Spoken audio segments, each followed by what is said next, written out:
Bradesco. Entre nós, você vem primeiro. Olá, boa noite. Boa noite. Mais uma discussão de trânsito termina em morte. Dessa vez de um rapaz de 21 anos, que apenas 2 semanas tinha visto o nascimento da primeira filha. O atirador é um policial que estava de folga. Ele foi preso em flagrante. Tudo aconteceu na zona norte de São Paulo. Nas imagens gravadas no local da confusão é possível ouvir a discussão e em seguida o disparo. Bruno Lisboa Araújo, de 21 anos, não resistiu ao ferimento. O policial militar Leandro de Souza, que estava de folga, foi quem atirou por causa da briga no trânsito. A discussão começou nesta rua, na zona norte da capital. Ela é estreita e em alguns pontos só dá para passar um carro por vez. Segundo testemunhas, Bruno e os amigos voltavam da praia e deram de frente com o carro do policial. Ninguém quis dar passagem, mas os carros de Bruno e dos amigos avançaram e o policial foi atrás. Apenas um tiro foi disparado. No depoimento, o PM alegou que foi xingado e que Bruno teria feito menção de sacar uma arma. Mas a vítima estava desarmada. Segundo a polícia, esta não foi a primeira vez que Bruno foi baleado. Em 2023, depois de uma discussão num baile funk, ele também levou um tiro, mas sobreviveu. Moradores dizem que a rua estreita já provocou outras discussões. De vez direto que tem acontecido essas brigas. O rapaz, que faria aniversário no sábado, deixa a mulher e uma filha de apenas 14 dias. A bebezinha tem poucos dias, que chama Helena. A esposa dele não consegue assimilar. O policial militar foi preso em flagrante por homicídio e já teve a prisão convertida em preventiva. A defesa dele não foi localizada.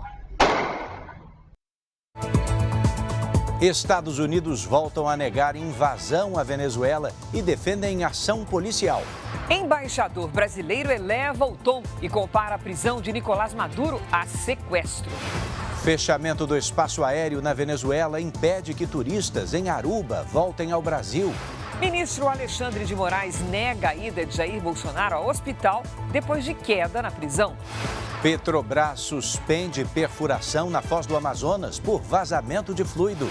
E a disputa entre os maiores vencedores do Paulistão para ficar com o título em 2026.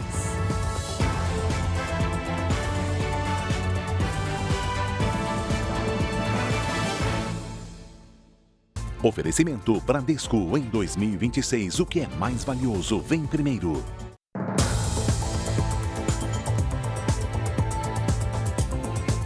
Parentes e amigos se despediram hoje da garota venezuelana de 15 anos que morreu depois de tomar um drink com metanol. O dono da adega está preso. Amigos e familiares vestiam camisetas e carregavam balões durante o enterro de Sofia Del Valle Ramos. A jovem venezuelana, de 15 anos, morreu na noite do último sábado, em São Paulo. A gente fez a nossa festa de encerramento do ano de 2025 e ela estava muito feliz. A adolescente foi encontrada desacordada em casa pela mãe na última sexta-feira. Ela contou que a filha passou a virada de ano novo com a família e pouco depois da meia-noite pediu autorização para sair para comprar fogos de artifício. Uma menina super caseira, sabe? Ela ficava aqui, o mais que ela podia sair era a quadra. Então foi a primeira vez que ela bebeu. De acordo com o boletim de ocorrência, a adolescente veio até esta adega na zona leste de São Paulo, perto das 2 horas da manhã do dia 1º de janeiro. Ela estava acompanhada da prima, de apenas 13 anos. Sofia teria ingerido bebida alcoólica comprada aqui durante a comemoração do Ano Novo. Sofia foi internada e morreu depois de ter 5 paradas cardíacas. De acordo com o hospital, a morte pode ter sido causada por uma intoxicação por metanol. A polícia aguarda o resultado do exame toxicológico. O dono da adega, onde as bebidas foram compradas, foi preso em flagrante ontem por outros crimes: ligação clandestina de energia elétrica e armazenamento irregular de fogos de artifício. Ele já prestou depoimento, mas o que ele disse está sob sigilo. Bebidas alcoólicas foram apreendidas na adega, que permanece interditada. Para que sejam periciadas e apurar se elas são adulteradas e se contém alguma substância que tenha causado um malefício à saúde e à causa da morte da Sofia. Em todo o país, foram registradas 890 notificações relacionadas à intoxicação por metanol e 22 mortes. São Paulo é o estado com mais casos confirmados, com 11 mortes. Na Bahia, foi preso um homem suspeito de distribuir bebidas adulteradas com metanol em Ribeira do Pombal, interior do estado. Das 7 vítimas, 5 mulheres e um homem se intoxicaram durante uma comemoração de um noivado. O suspeito foi preso em Feira de Santana. Ele estava nessa van onde a polícia apreendeu 12 garrafas de bebidas alcoólicas. Todo o material foi encaminhado para a perícia. A prisão de hoje é de suma importância para esclarecer as circunstâncias do crime, bem como evitar novos casos. Segundo a polícia, o homem tem relação com os casos de intoxicação por metanol na cidade de Ribeira do Pombal, que fica a cerca de 200 quilômetros de onde ele foi preso. 7 pessoas foram hospitalizadas após o consumo de vodka adulterada no dia 27 de dezembro. O empresário Vinícius Oliveira Vieira chegou a ser transferido para este hospital em Salvador, onde ficou 5 dias internado, mas não resistiu. Ele foi a única vítima que não participou da festa de noivado, mas comprou a bebida da mesma distribuidora. Segundo a Secretaria Estadual da Saúde, das 6 pessoas contaminadas por metanol na festa, 4 já foram liberadas e 2 seguem internadas. A cantora Vivi Soares já está em casa e tranquilizou os fãs. Minha visão, graças a Deus, foi restabelecida. Vou precisar passar por alguns exames mais aprofundados, né, claro, mas o pior já passou. No litoral sul de São Paulo, a polícia usou radares e câmeras inteligentes para localizar um empresário que era mantido em cativeiro desde o dia 2 de janeiro. Esse foi o 3º cativeiro para onde a vítima foi levada. Uma casa que fica em uma comunidade de Guarujá, no litoral paulista. A proprietária do imóvel foi presa em flagrante. Outros 4 criminosos também foram detidos e um menor de 16 anos apreendido. Todos são suspeitos de participar do sequestro de um empresário de 41 anos. A vítima é da capital paulista e passou o ano novo em Bertioga, no litoral norte. Na sexta, ele foi sozinho a um bar, onde foi abordado pela quadrilha. O empresário foi trazido para Guarujá nesse carro, que é de um dos suspeitos. Ele passou 3 noites em poder dos criminosos. O empresário foi agredido pelos criminosos e obrigado a fazer transações bancárias. Obrigavam a vítima a desbloquear o telefone através do reconhecimento facial. Ele não tinha outra alternativa a não ser desbloquear. Então eles começaram a fazer muitas transações, mas muitas transações bancárias através de transferências, depósitos e PIX. Após ser acionada, a polícia usou câmeras e radares inteligentes que identificaram o carro da vítima, o que possibilitou a descoberta do cativeiro. 2 suspeitos foram presos no meio do trânsito tentando fugir. O prejuízo foi de pelo menos R$ 180 mil. 2 suspeitos continuam foragidos.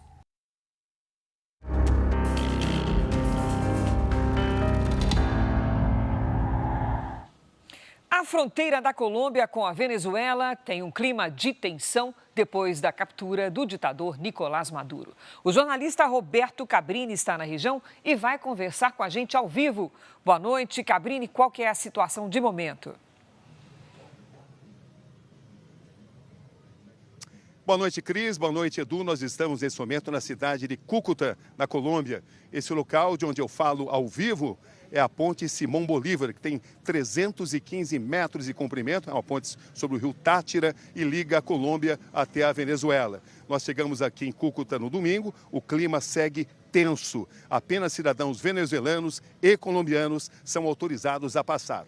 Todos os jornalistas estão sendo barrados aqui na fronteira e pelo menos 15 deles já foram presos ao tentar entrar na Venezuela.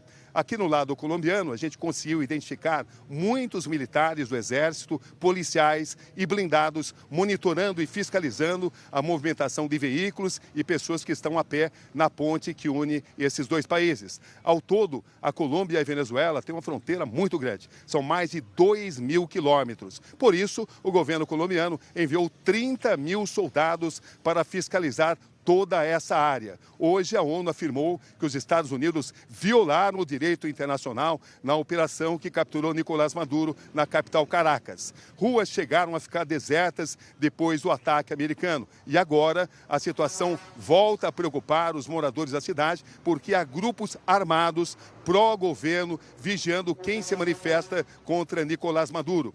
Segundo líderes comunitários, homens encapuzados verificam até mesmo celulares das pessoas nas ruas. Filas também chegaram a se formar em mercados e farmácias de Caracas por causa do medo e um medo crescente de desabastecimento.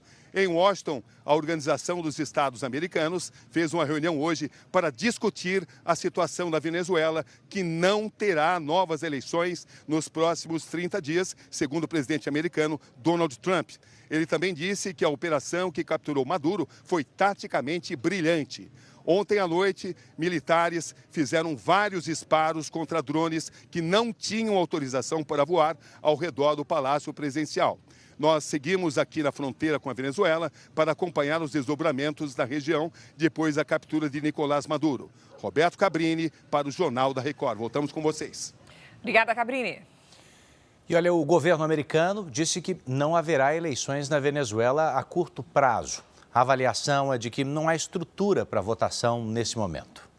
Segundo o presidente Donald Trump, o país ainda não está pronto para eleições. Em uma entrevista a um canal de TV, Trump afirmou que é preciso consertar a Venezuela primeiro e que não é possível realizar a eleição.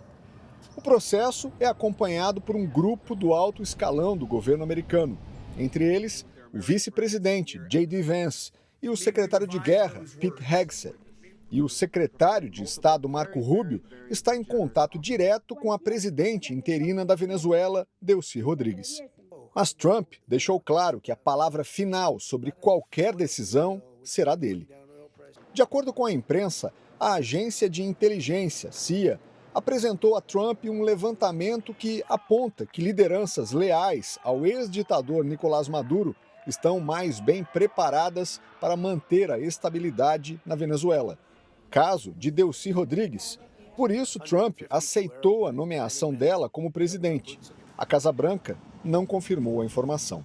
Donald Trump voltou a citar a importância das reservas de petróleo da Venezuela e disse que os Estados Unidos podem ajudar financeiramente empresas americanas a se instalar no país.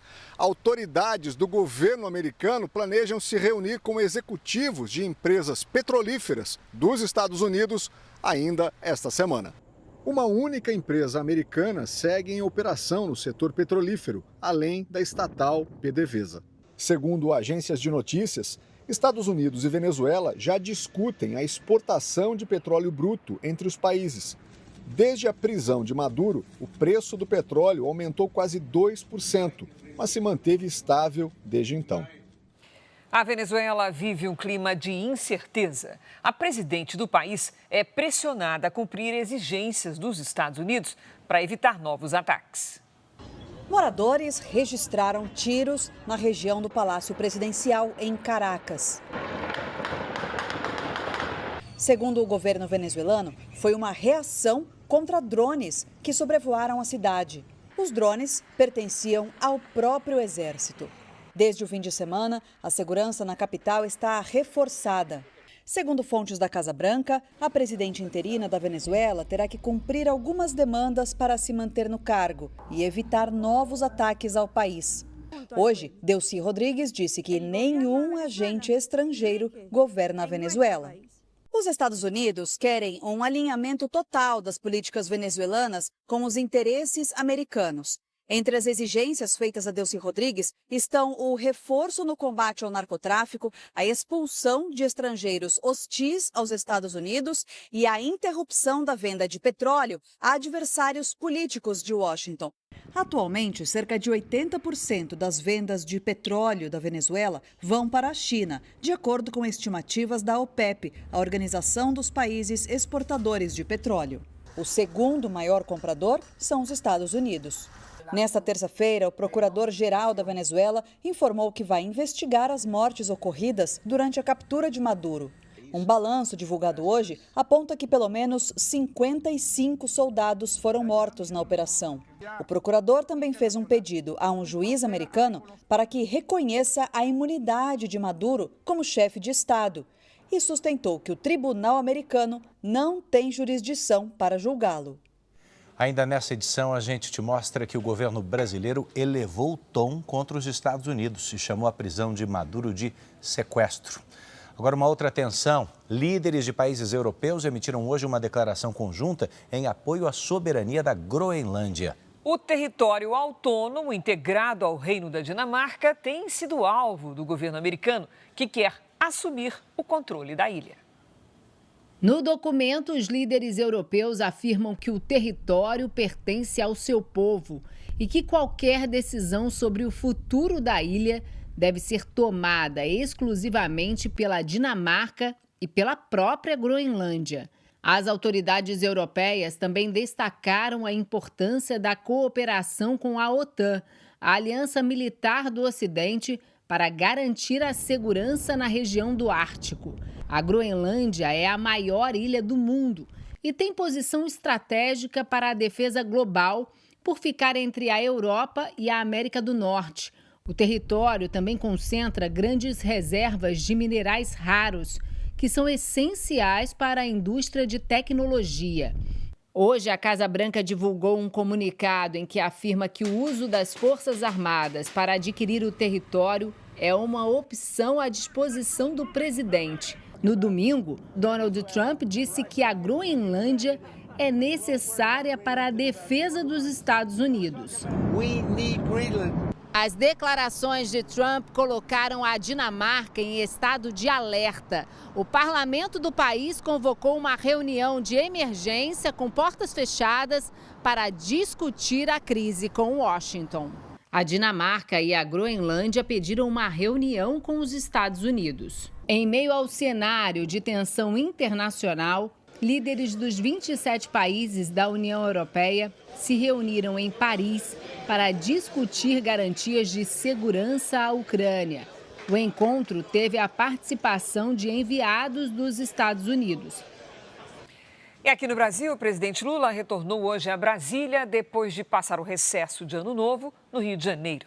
Uma das prioridades desse início de ano é justamente ajustar a posição brasileira em relação à crise na Venezuela.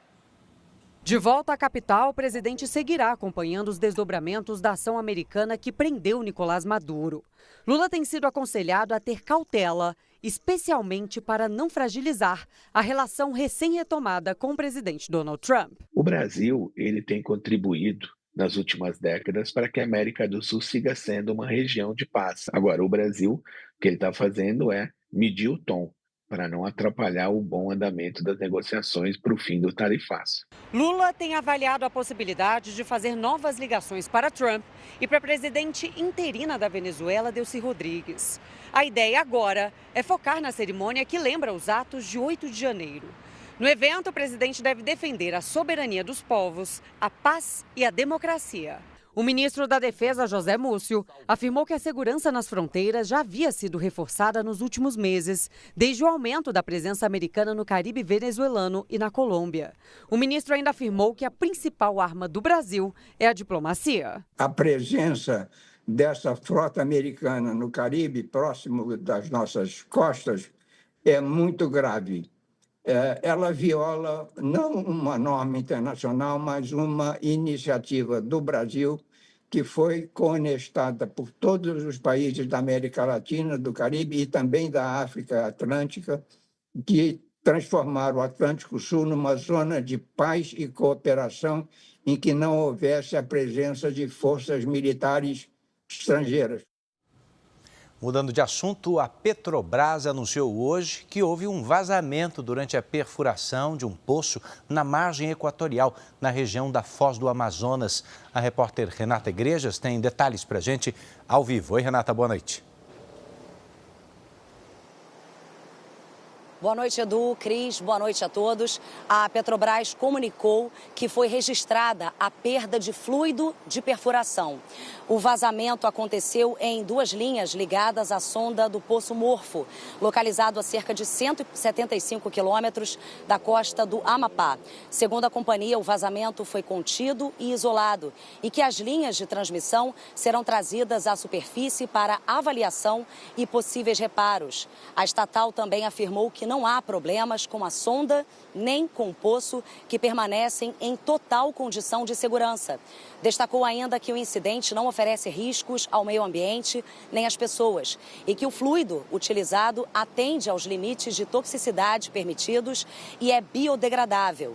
A Petrobras declarou também que adotou todas as medidas de controle e notificou os órgãos competentes. Já o IBAMA informou que as operações foram interrompidas no local e que as linhas afetadas foram isoladas. Destacou ainda que as causas do incidente estão sendo apuradas. As atividades no poço seguem suspensas até que seja feita a avaliação completa. Edu e Cris. Obrigada, Renata. O número de denúncias de crimes ambientais aumentou quase 30% no Rio de Janeiro no ano passado. Maus tratos a animais, poluição e derrubada ilegal de árvores lideraram as estatísticas. No estado com uma das maiores áreas preservadas de Mata Atlântica do país, a ameaça é real. Somente no ano passado foram registradas mais de 1.600 denúncias de desmatamento e quase 1.300 queimadas, um aumento de 86% em relação ao ano anterior. Menos árvores, mais calor e pior qualidade do ar. Na capital, as irregularidades se concentram nas zonas oeste e sudoeste, nos bairros onde tráfico e milícia promovem a expansão territorial por meio de construções irregulares. Grande parte da pressão sobre a vegetação nativa se dá justamente nas áreas periféricas, os grandes centros urbanos, em função muito da especulação imobiliária. As informações foram recebidas pelo Disque Denúncia e encaminhadas aos órgãos de fiscalização. Apesar de ser voltado ao Rio de Janeiro, o programa também recebeu denúncias de crimes ambientais cometidos em outros estados e no Distrito Federal. O levantamento indicou um aumento de 30% no número de queixas no último ano. Foram quase 30 mil registros, a maior parte de maus tratos contra animais. Foram mais de 17 mil registros em 2025, violência que também já foi registrada esse ano. No último sábado, um cachorro foi morto a tiros em Magé, na região metropolitana. O animal tentou proteger o tutor durante uma discussão. O suspeito do crime reclamava dos latidos. A polícia já identificou o homem que está foragido. 16 clubes do maior campeonato estadual do país começam a luta pelo título do Paulistão neste fim de semana. E você vai ver ao vivo os jogos já a partir de sábado na tela da Record, do R7 e também do Record Plus. Bruno Lohance está com a gente. Bruno, Corinthians, atual campeão, também é o clube que mais venceu essa competição ou não? Está muito bem informado, como sempre, né? Boa noite, Edu. Boa noite, Cris. Boa noite para você que acompanha o JR. Já são 124 anos de Campeonato Paulista. É o mais antigo do Brasil. Durante essa longa história, o Timão conquistou 31 títulos. O Paulistão é muitas vezes o termômetro da temporada dos clubes. Na final do ano passado, entre Corinthians e Palmeiras, por exemplo, Memphis Depay subiu na bola e gerou muita confusão. A gente venceu esse campeonato, agora a gente virou a chave, estamos com o pé no chão, sabendo que é uma nova competição, com novas equipes, sabemos que vai ser bem difícil. O Timão foi campeão paulista, terminou o ano com o título da Copa do Brasil e de quebra garantiu vaga para a Libertadores desse ano. Já o Palmeiras foi vice no Paulista, no Brasileiro e na Libertadores. Por isso sonha com um título estadual para começar a temporada com tudo. 2026 é um ano importante, é um ano que nós e a torcida queremos fazer dele o melhor dos anos, né? Queremos conquistar títulos. O Palmeiras conquistou o Paulistão 26 vezes, enquanto o São Paulo e Santos têm 22 taças. Mas o Peixe é o time que está há mais tempo sem vencer o estadual. A última vez foi em 2016, quando o atacante era o menino Gabigol, que está de volta para fazer dupla com Neymar. Mas como diz o hino, o Corinthians no Paulista é o campeão dos campeões e tem orgulho de exibir as 31 taças do estadual, algumas que jamais vão sair da lembrança do torcedor. Em 1977, depois de 23 anos sem ganhar um título, Basílio fez o gol que o imortalizou ao lado dos companheiros de equipe na final do Paulistão contra a Ponte Preta. Quase 5 décadas depois, o Paulistão 2026 começa nesse fim de semana com transmissão ao vivo da Record, R7 e Record Plus. No sábado tem Portuguesa e Palmeiras às 8 da noite. E no domingo, no mesmo horário, tem Mirassol e São Paulo. A fase de grupos da Copinha, que reúne times de todo o Brasil, segue a todo vapor. Vamos aos destaques do dia.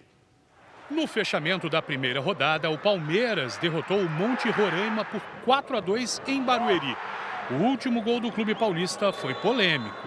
O lateral esquerdo, Arthur, chutou de fora da área. A bola bateu no travessão e voltou para o campo.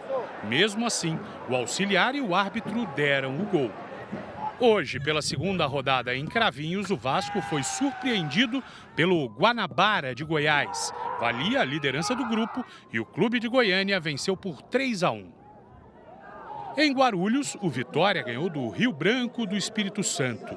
Alejandro e depois Cauã Vitor marcaram. Placar final 2-0. A Chapecoense jogou em Santa Fé do Sul e saiu na frente contra o Atlético de Alagoinhas com um belo chute de Cauê Arno. O time baiano buscou o empate com Kevin, 1-1. Lembrando que a Copinha tem transmissão da Record, R7, Record News e Record Plus. No próximo domingo serão 2 jogos válidos pela terceira rodada, a partir das 11 da manhã. Palmeiras e Remo será transmitido para os estados de São Paulo, Minas Gerais, Bahia, Pará, Sul e Centro-Oeste, exceto o Distrito Federal. Brasília e os demais estados acompanham o jogo entre Esfera e Fluminense. Fico por aqui. Cris, Edu. Valeu, Bruno. A seguir, ministro Alexandre de Moraes nega a ida de Bolsonaro ao hospital depois de queda na prisão. E também, militares venezuelanos inspecionam carros e pedestres depois da prisão de Nicolás Maduro. Exército aumenta o rigor na fiscalização aqui na fronteira Brasil-Venezuela.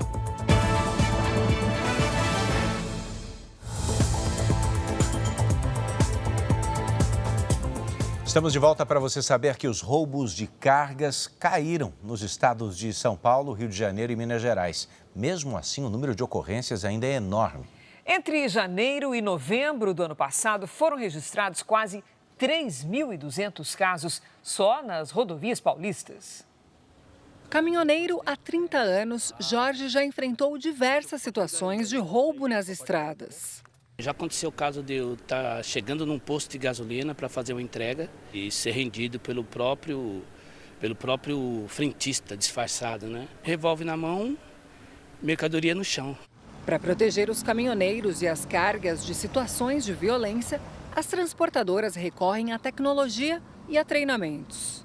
A gente monitora e sabe aonde pode parar, onde tem menos riscos, né, de abordagem.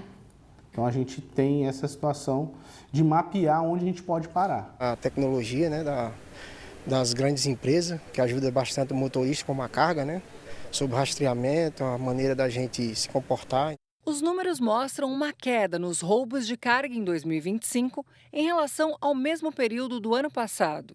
Em São Paulo, entre janeiro e novembro, a redução foi de 25,2%. No Rio de Janeiro, a queda foi de 7,2%. Em Minas Gerais, 35,6%.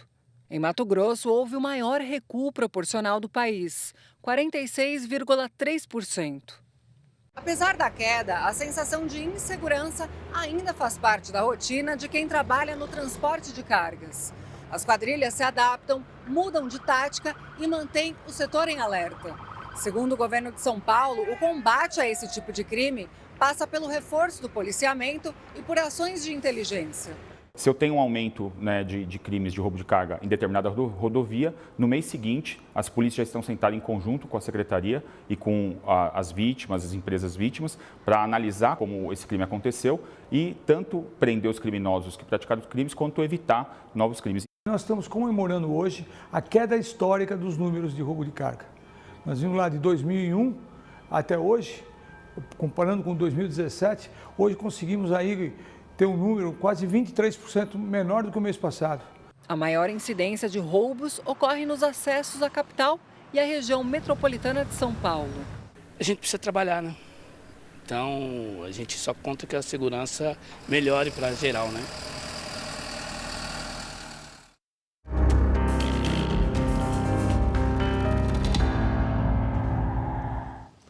Filas de carros se formaram hoje na fronteira da Venezuela com o Brasil. Pela primeira vez desde a captura de Nicolás Maduro, militares venezuelanos fiscalizaram com rigor carros e pedestres no trecho que liga a Venezuela ao estado de Roraima. O Exército reforçou a vistoria de veículos no lado brasileiro da fronteira. A medida foi preventiva, mas o controle rigoroso acabou gerando filas. Do lado oposto da fronteira, militares venezuelanos monitoraram a passagem de carros e pedestres. O trecho oficial da fronteira Brasil-Venezuela, este aqui, é fiscalizado por militares do Exército Brasileiro com reforço de agentes da Polícia Rodoviária Federal. Mas aqui em Pacaraima existem outros caminhos clandestinos por onde criminosos brasileiros e venezuelanos circulam, levando carros roubados e trazendo armas e drogas. São caminhos como aqueles ali, ó. E a responsabilidade de patrulhar estes caminhos fica a cargo da Polícia Militar de Roraima. Hoje acompanhamos uma destas operações. Circulamos por áreas urbanas e por estradas de terra, onde os carros da polícia somem de vista. O patrulhamento é feito sempre dentro do território brasileiro.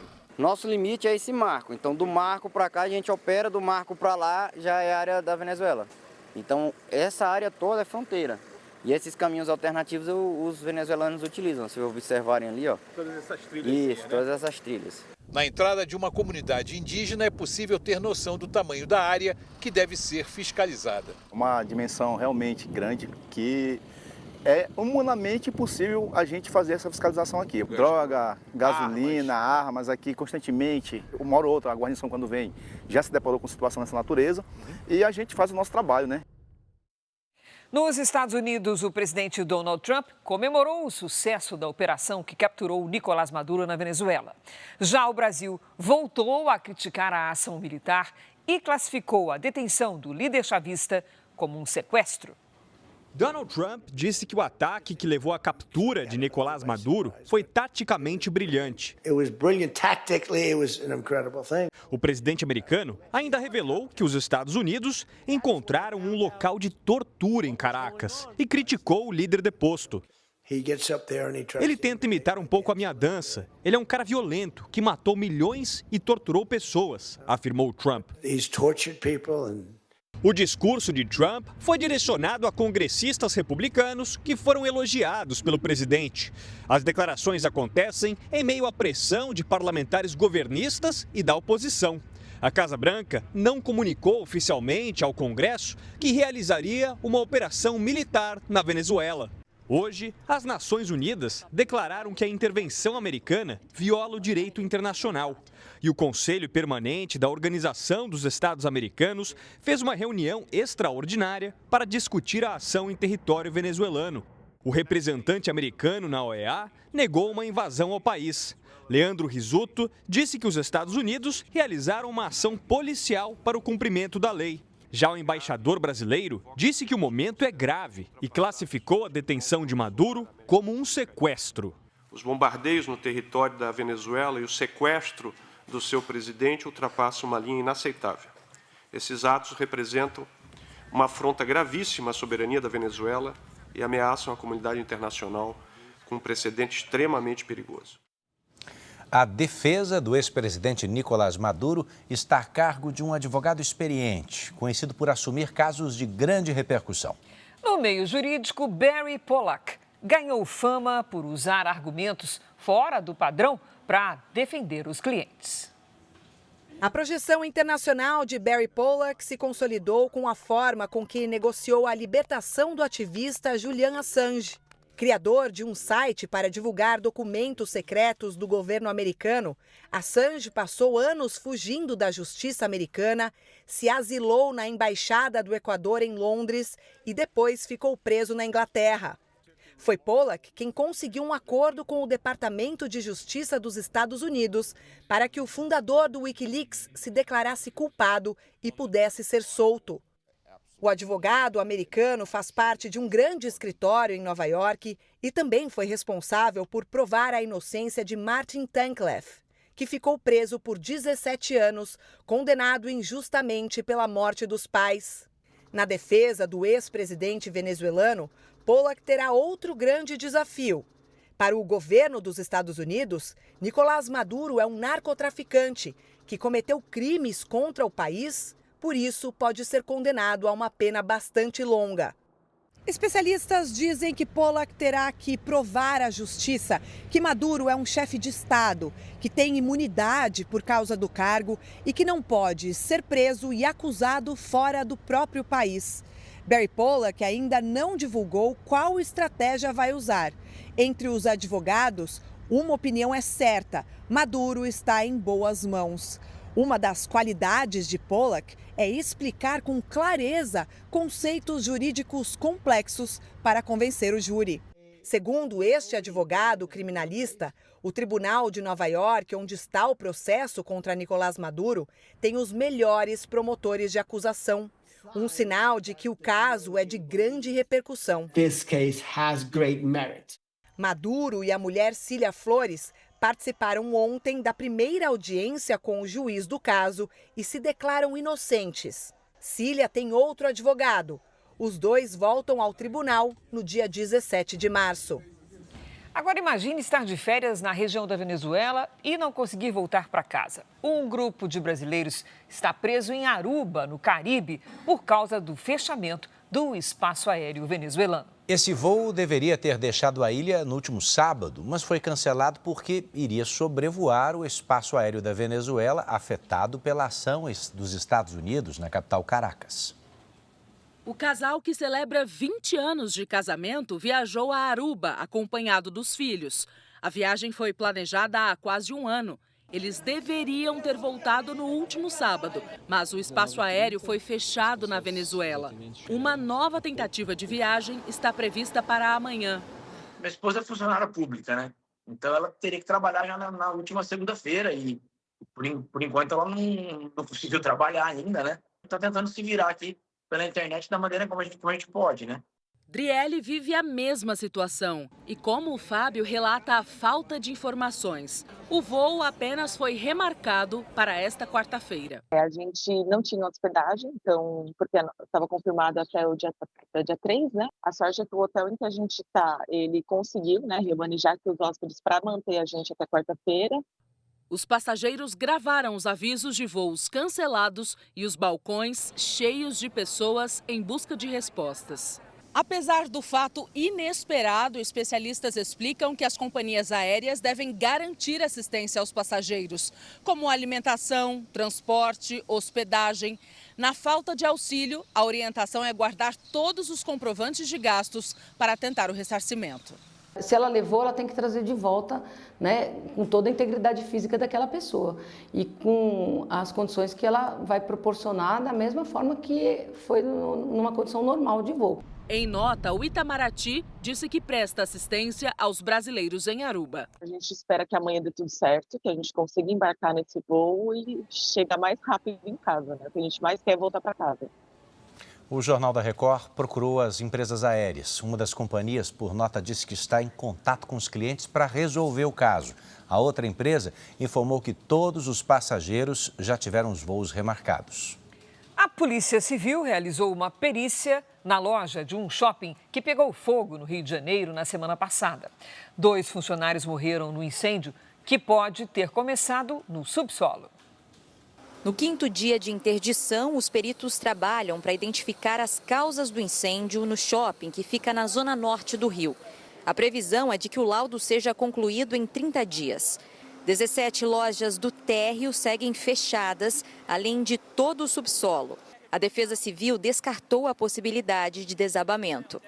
Para a polícia, a hipótese mais provável é de que o fogo tenha começado em uma loja de decoração no subsolo. A delegada responsável pelo inquérito deve ouvir nos próximos dias a superintendente do shopping, o chefe dos brigadistas e uma testemunha que está internada. Em depoimento à polícia, o dono do comércio de decoração informou que a manutenção dos aparelhos de ar-condicionado, onde o incêndio pode ter começado, é feita mensalmente. O inquérito também apura se havia algum protocolo para casos de incêndio e para esvaziar o local. E ainda examina a regularização das lojas e do shopping. Que foi na região do subsolo, numa loja específica do subsolo, a gente consegue delimitar. O que a gente não consegue estabelecer qual foi o ponto focal e qual foi a causa do incêndio. Para isso, a gente precisa estabilizar o local e permitir com isso que a perícia atue. E com a perícia atuando, a gente vai conseguir determinar. O shopping estava lotado na hora do incêndio, na sexta-feira passada. Houve correria e algumas pessoas relataram dificuldades para abandonar o local. 3 pessoas ficaram feridas e 2 morreram. O supervisor de segurança, Anderson Aguiar do Prado, e a bombeira civil, Emelin Silva Aguiar Menezes. Sistemas de sprinkler, sistemas fixos de combate a incêndio como hidrantes, extintores de incêndio, rotas de fuga, são coisas mínimas que o certificado de Corpo de Bombeiros cobra para o shopping e individualmente para cada loja. É preciso checar se isso foi cumprido ou não. Israel anunciou que vai apoiar a proteção de comunidades cristãs na Nigéria. De acordo com o primeiro-ministro Benjamin Netanyahu, vai haver cooperação de inteligência com o governo do país. A Embaixada de Israel na Nigéria afirmou que a iniciativa anunciada pelo primeiro-ministro tem como foco o compartilhamento de informações para combater a violência contra cristãos. O plano foi mencionado por Benjamin Netanyahu durante uma viagem aos Estados Unidos, em encontro com líderes evangélicos. We are conscious of the fact that Christians are being persecuted across the Middle East, in Syria, in Lebanon, in Nigeria, in Turkey and beyond. And we're also aware of the fact, as you are, that one country protects the Christian community, enables it to grow, defends it, and makes sure that it thrives. And that country is Israel. There is no other. None. We are joining an effort to have basically a United Nations of countries that support Christian communities around the world, beleaguered communities who deserve our help. A iniciativa não prevê uma ação militar direta. A proposta é de cooperação com as autoridades locais em respeito à soberania da Nigéria. A medida surge em meio a ataques recorrentes contra comunidades cristãs em diferentes regiões do país. Pelo menos 27 pessoas morreram em novos protestos no Irã contra a situação econômica do país. As manifestações são contra o aumento da inflação e a queda do valor da moeda iraniana. Os protestos, que começaram no final de dezembro com um grupo de comerciantes, têm sido fortemente reprimidos pela polícia, com violência. Mais de 1.000 pessoas foram presas. O regime iraniano reconhece que o país enfrenta dificuldades econômicas. O bar que pegou fogo na véspera do Ano Novo na Suíça estava sem inspeção de segurança desde 2019. Autoridades locais lamentaram a falta de inspeção e instruíram os servidores municipais a realizarem vistorias anuais para avaliar os riscos de incêndio. Os gerentes do bar são investigados por homicídio culposo, incêndio criminoso e lesão corporal culposa. No total, 40 pessoas morreram e mais de 100 ficaram feridas. A maioria era formada por jovens que frequentavam as estações de esqui da região. Uma tentativa de roubo terminou em tiroteio em Duque de Caxias, Baixada Fluminense. Uma mulher morreu e um dos suspeitos foi baleado e preso em flagrante. Também no Rio, câmeras corporais registraram PMs escalando muros e telhados numa operação em Macaé. Um traficante foi preso e drogas apreendidas. 2 pessoas foram resgatadas depois que caíram de uma moto aquática em Guarujá, litoral de São Paulo. Um helicóptero foi usado no salvamento. Um micro-ônibus capotou numa das principais avenidas de Manaus. 9 pessoas ficaram feridas. A polícia investiga a suspeita de racha. Na cidade de Goiás, o Rio Vermelho transbordou, ruas ficaram alagadas e água chegou à prefeitura. Ninguém ficou ferido. Um homem de 26 anos morreu depois de consumir açaí em Ananindeua, no Pará. A suspeita é de doença de Chagas. 10 pontos de venda foram notificados. O Instituto Nacional de Meteorologia emitiu um alerta para temporais no Rio Grande do Sul, com previsão de fortes rajadas de vento. E olha que os comerciantes por lá ainda estão calculando os prejuízos causados pela ressaca no litoral do estado. Cabos de aço e cordas foram usados para evitar que as ondas arrastassem quiosques em Tramandaí. 6 quiosques foram atingidos. Tiago ainda não sabe quando vai reabrir o local. Perdemos praticamente toda a estrutura externa, né? E a parte de base de fixação. A preocupação é grande com a queda no faturamento na alta estação. Já estamos de novo trabalhando, né? Já organizamos e vamos tocar em frente. A ressaca foi provocada por ventos que passaram dos 70 km por hora aqui em Tramandaí e nas cidades vizinhas. A água subiu e invadiu este quiosque que fica ao lado da Avenida Beira-Mar. Barreiras de contenção foram erguidas para auxiliar no reparo das estruturas. Que é cercar o quiosque com areia para minimizar, né, que as ondas causem um dano maior, mas aí se tomou uma decisão na hora de auxiliar também os quiosqueiros amarrando os quiosques. Em Capão da Canoa, a 150 quilômetros de Porto Alegre, 11 quiosques também foram danificados. A força do mar fez um monumento desabar na cidade de Osório. Um poste da rede elétrica foi arrancado. Estragos também em Torres, onde os estabelecimentos foram inundados.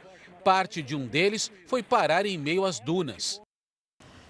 A terça-feira ainda começou com temperaturas mais baixas no sul e sudeste, mas voltou a esquentar ao longo da tarde. Então vamos conversar com a Lidiane Sayuri para saber como é que vai ficar o tempo nos próximos dias.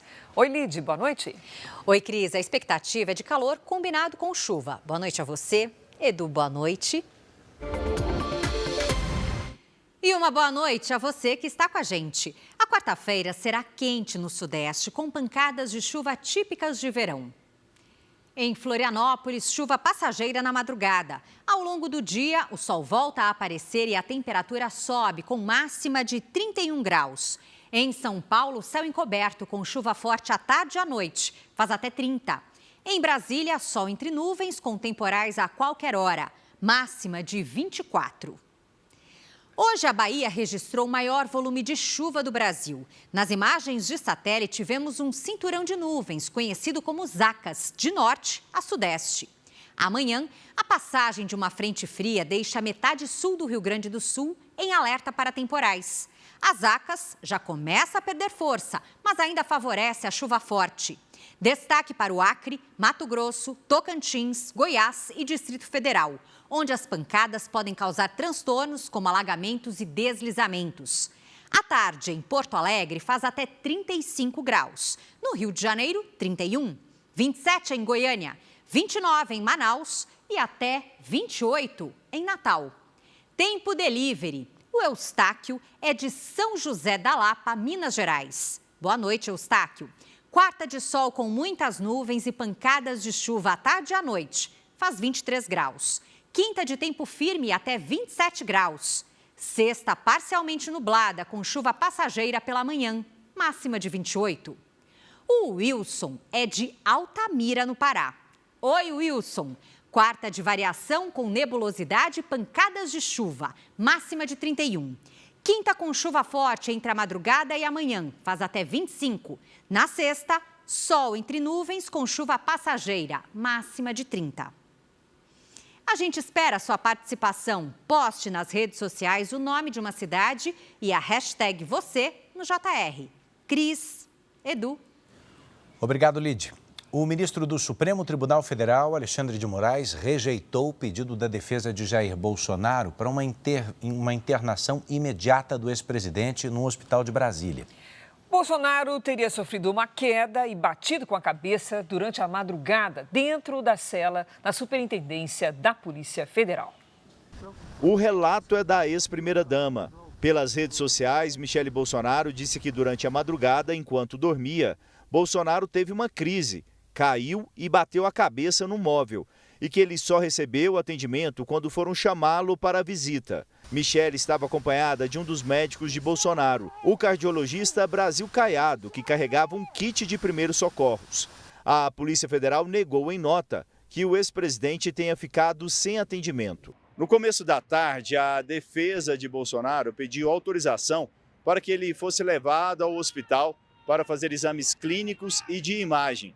Os advogados alegaram que o ex-presidente ficou atordoado após o acidente, que estaria com um ferimento na cabeça e que o quadro clínico seria compatível com traumatismo craniano leve. Mas Alexandre de Moraes não autorizou por enquanto e pediu mais detalhes. No despacho, o ministro do STF afirmou que o médico da Polícia Federal avaliou que não havia necessidade de encaminhamento hospitalar em razão dos ferimentos serem leves e pediu um detalhamento dos exames médicos antes de autorizar a ida ao hospital. O ministro da Justiça e Segurança Pública, Ricardo Lewandowski, indicou que deve deixar o cargo ainda nesta semana. Lewandowski assumiu o ministério em janeiro de 2024, no lugar de Flávio Dino. Ele é ministro aposentado do Supremo Tribunal Federal. Se a saída for confirmada, vai ser a primeira troca ministerial de 2026. Lewandowski atuou na elaboração da proposta de emenda à Constituição que trata da segurança pública e também do projeto de lei sobre as organizações criminosas. O presidente Lula manifestou no fim do ano passado que poderia dividir o ministério em dois, separando a Justiça da Segurança Pública, mas condicionou a mudança à aprovação da PEC da Segurança pelo Congresso. Outros 19 ministros devem sair do governo até o início de abril, por causa das eleições. A Justiça Eleitoral estabelece que quem ocupa cargo público precisa deixar a função 6 meses antes do primeiro turno, que este ano será em 4 de outubro. Entre os prováveis nomes estão o da ministra do Meio Ambiente, Marina Silva, o de Alexandre Silveira, ministro de Minas e Energia, o de Carlos Fávaro, da Agricultura, e o de Rui Costa, da Casa Civil. Todos devem concorrer ao Senado. Fernando Haddad também já disse que deve deixar o Ministério da Fazenda para participar da campanha de reeleição do presidente. O atual governo Lula já teve 13 mudanças ministeriais. Aqui no telão do JR você vai ver que a balança comercial brasileira fechou o ano passado, 2025, com superávit de mais de 68 bilhões de dólares. Esse é um resultado, ainda assim, quase 8% menor do que o registrado no ano anterior. De acordo com o governo, houve recorde de exportações e também de importações. Mas com o tarifaço americano, as exportações para os Estados Unidos caíram 6,6%. Gêmeos siameses nasceram hoje em Goiânia. Médicos que avaliaram o caso dizem que a separação das crianças só deve ocorrer daqui a um ano. A cesariana durou cerca de 40 minutos e foi realizada neste hospital público em Goiânia. Os gêmeos Marcos e Mateus são filhos de um casal de Canarana, em Mato Grosso. A mãe dos bebês tem 22 anos. A tia dela conta que a gravidez só foi descoberta aos 5 meses de gestação. Fez a primeira ultrassom, o doutor não conseguiu explicar o que realmente era, né? Que sabia que eram gêmeos, mas não falou o que era e não imprimiu a ultrassom até então. Aí no terceiro dia, a gente fez uma ultrassom particular, viu que eles eram gêmeos siameses. A mãe foi trazida para Goiânia, onde começou a ser acompanhada pelo cirurgião Zacarias Calil. O médico já fez partos de 46 bebês siameses e atuou na separação de 25. Os bebês são gêmeos isquiópagos, unidos pelo tórax, abdômen, bacia e pernas. O fígado é único, a bacia também é única, Nós não sabemos ainda como é que é a parte urinária da bexiga, né? Se elas são unidas, separadas. Da nossa especialidade é o mais complexo, dos gêmeos conjugados. A cirurgia de separação dos gêmeos pode acontecer daqui a 1 ano, de acordo com os médicos, dependendo do desenvolvimento das crianças. Nas próximas 48 horas, os meninos vão passar por outra cirurgia por conta de uma má formação no intestino. A mãe dos bebês se recupera bem e já está na enfermaria. O caso é parecido com o dos gêmeos Arthur e Heitor, operados em Goiânia em 2015, em uma cirurgia que durou cerca de 15 horas. A família dos gêmeos de Mato Grosso também acredita no sucesso da cirurgia de separação dos bebês. Nós temos muita fé de ver eles correndo ainda. Se Deus quiser, vai dar certo. Vamos agora até o Maranhão, onde os bombeiros trabalharam hoje no 2º dia de buscas por 3 crianças que desapareceram na região de uma comunidade quilombola. Polícias militares, civil, corpo de bombeiros, cães farejadores e aeronaves ajudam nas buscas pelos irmãos Agatha Isabelle, de 5 anos, Alain Micael, de 4 e o primo Anderson Cauã, de 8 anos. Todos desapareceram no último domingo. De acordo com parentes, as crianças brincavam em uma área de mata quando sumiram. Elas moram em uma comunidade quilombola em Bacabal, a 250 quilômetros de São Luís. As buscas se concentram em uma extensa área de mata fechada no interior do Maranhão, distante das comunidades mais próximas e com uma geografia de relevo acidentado, o que torna o trabalho das equipes de resgate ainda mais complexo. Essas crianças, elas não teriam capacidade de se afastar muito daquele perímetro. À noite, as equipes usam câmeras que detectam calor, mas até o momento, nenhum vestígio das crianças. A Polícia Civil ouviu familiares e testemunhas. Mais uma aventura que quase termina mal. Um grupo de amigos que ficou ilhado em uma trilha na Serra do Cipó, em Minas Gerais, foi localizado e resgatado pelo Corpo de Bombeiros. Os bombeiros percorreram o trajeto a pé. Foram 7 quilômetros até encontrar o grupo que estava em um local de difícil acesso, conhecido como Lagoa Dourada. Os bombeiros precisaram usar uma corda para atravessar o rio e resgatar as vítimas.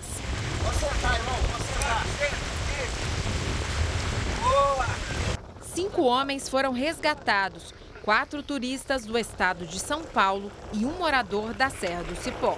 De acordo com o Corpo de Bombeiros, os amigos tinham experiência em trilhas. Eles começaram a caminhada no domingo e pretendiam voltar no dia seguinte, mas foram surpreendidos pela chuva. Como o nível do rio que corta a região subiu, acabaram ilhados e pediram socorro. Eles ainda tinham um sinal telefônico, mandaram as coordenadas geográficas do local onde estavam, né? Foram orientados a permanecerem no local, que estava sendo encaminhadas viaturas para lá. O trabalho de resgate durou quase 7 horas. As vítimas foram levadas para o município de Jaboticatubas, na região metropolitana de Belo Horizonte. Sem ferimentos graves, não precisaram de atendimento médico. No Paraná, o jovem que desapareceu durante uma trilha e foi encontrado depois de 5 dias de buscas passa bem.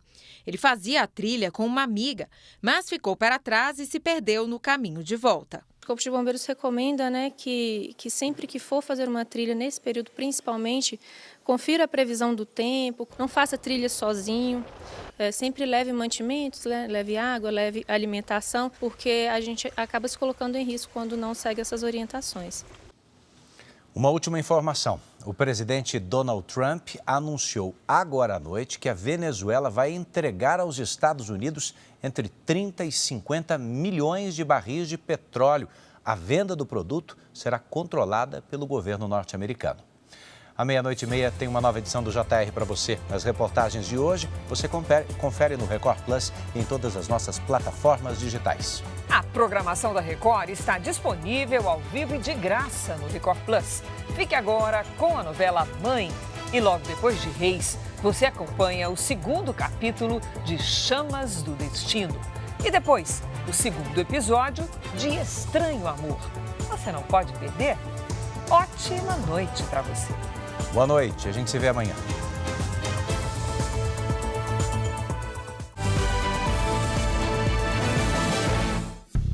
Bradesco, entre nós, você vem primeiro.